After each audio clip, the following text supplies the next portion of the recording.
Em relação à questão das doenças ocupacionais, nós temos dois tipos, né? Duas classificações para essas doenças. Nós temos a doença profissional, que é aquela que ocorre quando a pessoa está trabalhando na sua função, na sua atividade, ela tem que ter uma relação direta com a atividade que esse profissional está fazendo. E é tanto que ela consta de uma lista. No próprio Ministério da Previdência, você tem uma listagem de doenças relacionadas à profissão. Então, se de repente eu digo que a pessoa está com uma tendinite, síndrome do túnel do carpo, qualquer doença relacionada a trabalhos repetitivos, então o profissional que está com essa doença, ele também precisa ter uma profissão relacionada a isso aí. Então, vamos supor que eu tenha uma cabeleireira, eu tenha um atendente de supermercado, bancário. A atividade deles não gera um risco de repetitividade? Então, é mais fácil eles comprovarem que essa doença foi relacionada ao trabalho. Mas, por exemplo, eu tenho um funcionário que é da área administrativa, que não trabalha com esforço repetitivo, embora ele use um computador, mas ele tenha a facilidade de se levantar, de parar a hora que quiser, ele não tem aquele controle do ritmo da sua produtividade, porque a área dele é uma área administrativa, mas não necessariamente ele vai estar digitando notas, digitando documentos o tempo todinho. Tem o trabalho de digitação? Sim, mas não com a mesma frequência que você encontra para um caixa de banco ou um caixa de supermercado. E nesse caso, esse profissional que aparece com uma doença relacionada a tendinites, né, a síndrome do túnel do carpo, que são as DORTs, doenças relacionadas ao trabalho, será que ele vai ter também esse cadastro como doença ocupacional? Será que ele vai ter direito aos benefícios que um bancário, que um caixa de supermercado teria direito? O que é que acontece nesse momento? Essa doença, ela pode não estar na lista do Ministério como um nexo causal já definitivo dessa profissão, mas a gente pode analisar como o segundo item aí, que é a doença do trabalho, a gente pode analisar as condições especiais em que o trabalho é realizado. Então, de repente, ele vem com a função de auxiliar administrativo, mas, na verdade, o que ele exerce na empresa é uma função parecida com a função de caixa lá dentro do setor de contabilidade. Como é que a gente vai fazer isso? Bom, primeiro você tem o PPRA, o Programa de Prevenção de Riscos Ambientais, onde vai estar lá apresentando a descrição da atividade daquela pessoa, daquela função.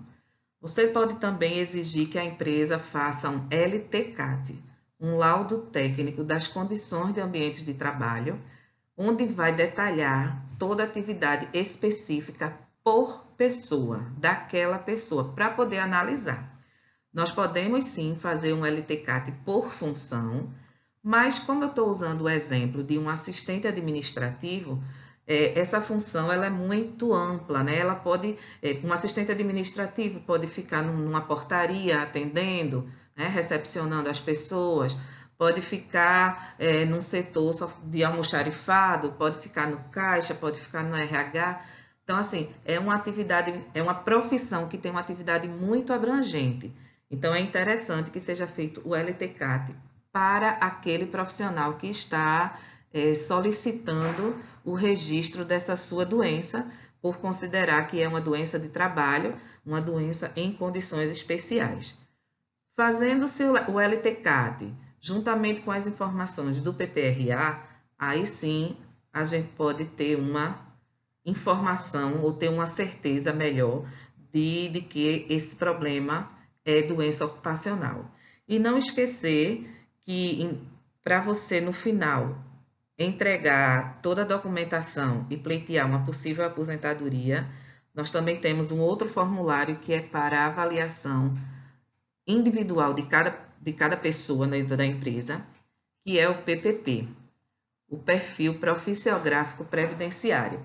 Então, assim, são vários documentos que vai comprovar que a empresa está fazendo essa análise e que você, como cipeiro, deve ficar atento a essas informações.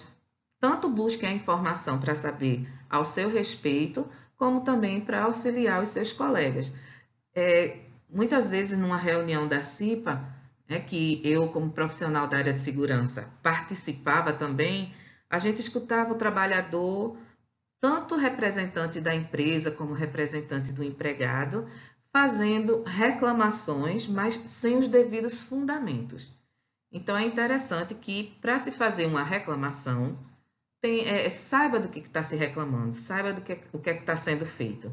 Então, vocês têm aí todas as, digamos, as armas, né? Tudo que é necessário para vocês buscarem se o serviço, se a empresa, se o ambiente é insalubre, se ele pode prejudicar o trabalhador, se ele pode ser melhorado, né? Tem tudo isso aí. A gente procura passar aqui nesse curso da CIPA o máximo de informação para que vocês fiquem ligados, né? Fiquem atentos a isso aí.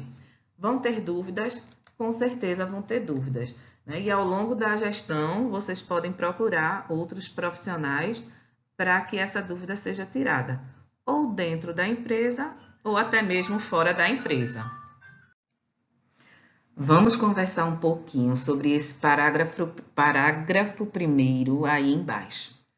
Não são consideradas como doença do trabalho.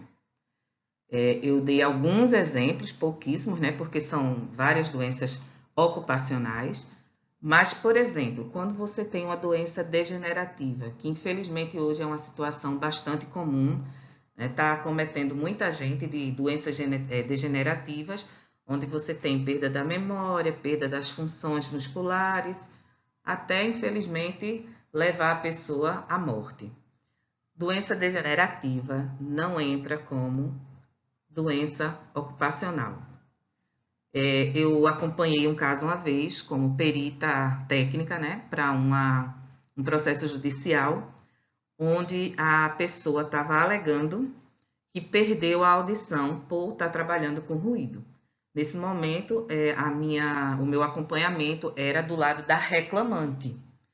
Então, quando o advogado da reclamante ele me chamou e me apresentou o laudo do otorrino, mostrando que a perda de audição dela foi uma doença degenerativa, quer dizer, ela teve algum probleminha que ao longo do tempo foi se agravando, pode já ter nascido com ele, pode ter sido relacionada a alguma outra doença, mas o médico, ele realmente sabe, né, da evolução daquele problema, se ela é classificada como degenerativa ou se ela aconteceu pela adição de mais um agente, né, que nesse caso seria o ruído.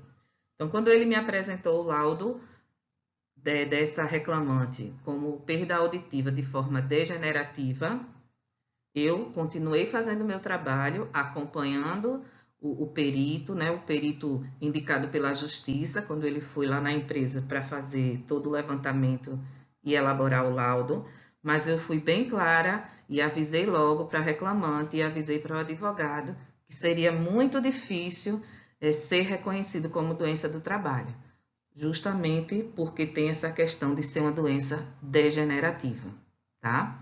Algumas doenças inerentes à faixa etária, né? Quando a gente vai ficando mais velho, a gente vai perdendo um pouco da visão, vai tendo artrite, artrose, um monte de doença aí que pode não ter sido ocasionada também pela atividade, mas sim pela própria idade, pela condição orgânica de cada pessoa, pode ter sido em relação a peso. Tudo precisa vir com laudo médico, tá? Eu não posso dizer a nenhum trabalhador, a nenhuma trabalhadora que essa doença é mentira, que ela está inventando. Não, eu preciso que o médico ateste tudo isso aí, que o médico diga quais as causas dessa pessoa ter ficado com esse tipo de doença. Algumas doenças que não vão produzir incapacidade laborativa E essa última letrinha aí, a letra D, são as doenças endêmicas. Então, nós estamos hoje, né, com uma doença endêmica, que é a Covid. Na época aí da elaboração dessa legislação, provavelmente se pensava muito na questão da malária. E continua, tá? Se eu estou numa região onde você tem a malária como uma doença endêmica e a pessoa e o trabalhador, ele fica doente disso aí, não é relacionado ao trabalho. Ah, mas eu moro em outro estado e eu vim trabalhar aqui agora. Claro que você tem que fazer todo o processo de prevenção, que é tomar a vacina. Mas de repente foi para lá, adoeceu, pegou malária. Ah, foi na empresa que eu trabalhava, então é doença do trabalho. Não é, tá? É uma doença endêmica, então ela sai aí desse rol de doenças ocupacionais. Hoje nós temos a dengue, zika, chikungunya e a Covid. Muitos profissionais da área jurídica já estão aí se mobilizando para verificar se a Covid, ela pode, mesmo sendo uma doença endêmica, ela pode também ser considerada como doença profissional. Eu deixei aí um texto, né? Vocês vão para o ambiente virtual para ver esse texto que fala justamente disso. Porque é o seguinte, em qualquer lugar as pessoas podem pegar Covid, né? Podem estar com vírus, pode passar o vírus. Então, como é que a gente vai, mesmo sendo uma doença endêmica, como é que a gente vai classificar de forma justa, não que a pessoa que pegue uma doença desse tipo seja injusto, né? Ela não está ali querendo adoecer. Mas você tem hoje os profissionais da área de saúde, né? Motoristas, entregadores, o profissional da área de alimento, que eles estão sendo, assim, não obrigados a trabalhar, mas que eles estão trabalhando para que nós possamos continuar a nossa vida ou até mesmo ficar em casa. Então, de repente, algum trabalhador que seja acometido pelo Covid, precisa se fazer uma boa análise, precisa se fazer o nexo causal, fazer a relação com a atividade emergencial, seja lá como for, e aí sim pode ser registrada como Covid. Eu não sei se a gente vai conseguir tirar todas essas dúvidas no momento, porque cada dia é uma coisa nova, cada dia tem uma forma diferente de adoecer, alguns sintomas diferentes, mas vamos ler, vamos analisar, vamos esperar o que é que vai se bater o martelo no futuro para a gente dizer isso pega, isso não pega, isso previne, isso não previne. Então, dá uma paradinha agora nessa nossa aula, vai lá no ambiente virtual e você vai ler um textozinho sobre a Covid-19, se ela é uma doença ocupacional ou não. Vamos lá?